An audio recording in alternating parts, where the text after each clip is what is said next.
বৰপেটাৰ বাঘবৰৰ কৃষকৰ মাজত হাহাকাৰ বৃহত্তৰ বাঘবৰ মন্দিয়া অঞ্চলত নদীৰ পানী সোমোৱাৰ ফলত প্লাবিত হৈছে হাজাৰ হাজাৰ বিঘা কৃষিভূমিৰ লগতে এৰি ধানৰ খেতি সত্ৰকনৰা ৭, ৮, ৯, ১০, ১১ আৰু ১২ নম্বৰ চিটৰ লগতে শিলুচি মৰাভাজ আদি অঞ্চলত ব্ৰহ্মপুত্ৰ নদীৰ পানী সোমাই ইতিমধ্যে প্লাবিত কৰিছে অঞ্চলকেইখন ফলত কৃষকে এতিয়া পথাৰৰ পৰা কেঁচা ধান চপোৱাত বৃহৎ লোকচানৰ সন্মুখীন হৈছে কৃষিৰে পৰিয়াল পোহপাল দিয়া কৃষকৰ জীৱন নিৰ্বাহৰ একমাত্ৰ উৎস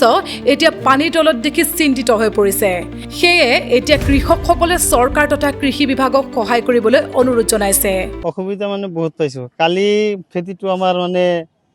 হুকনা আছিল আজি আহি কেনে ৰাতিপুৱা আহি কেনে চাইছো একদম ডুবি গৈছে এতিয়া মানে কামলা চামলা লৈ কেনে ডুবি মানে ধানটো কাটব লগা হৈছে এই অঞ্চলত কিমান বিঘা মান এনেকুৱা মন্দিয়াৰ পৰা ইমান বাঘবৰ লগি মোটামুটি হাজাৰ হাজাৰ বিঘা আছে সব ডুবি গৈছে কৃষকৰতো বহুত লোকচান কৃষকৰ মানে বহুত লোকচান হৈছে এইটো দি আমি পৰিয়াল পোষপাছ কৰি আছো এইটো দি মানে আপোনালোকৰ হয় এইটো দি পৰিয়ালটো চলাই আছো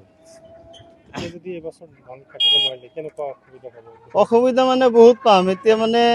সেইটো ক'ব লগা আৰু ভাষা নাই বহুত অসুবিধা পাম কিমান মান ধান হ'ব ধানটো মানে যদি আগতে মানে ভাল কাটিলে হয় তেনেহ'লে ৩০-৩৫ মোন কৰি হয় বিঘা আৰু এতিয়া আৰু ১৫-২০ মোন কৰি হ'ব কেঁচা ধান কাটিছোঁ কিমান লোকচান হ'ল এই বছৰ আপোনাৰ বহুত লোকচান হৈছে কেই বিঘা কৰিছিলে আপুনি মই মানে বনছো বেছি বনা নাই 2 বিঘামান তথাপিতো ৪০,০০০ খৰচাটো গেছে আমাৰ মোটামুটি ৪০,০০০ মান গেছে বহুত মানে মিচিঙেদি তেল আনি মানে পানীটো দিব লাগে চৰকাৰক কি আহ্বান জনাব চৰকাৰক মানে এইটো আহ্বান জনাই আছো যে আমাৰ দুখীয়া মানুহক মানে চৰকাৰে চাব লাগে মানে কিবা সহায় সহযোগিতা ক্ষতিপূৰণ দিব লাগিব এগ্ৰিকালচাৰৰ কোনো লোক আহিছিল নাই এগ্ৰিকালচাৰৰ লোক অহা নাই অন্যান্য বাতৰিৰ বাবে চাই থাকক নিউজ ডেস্ক ৰিপৰ্ট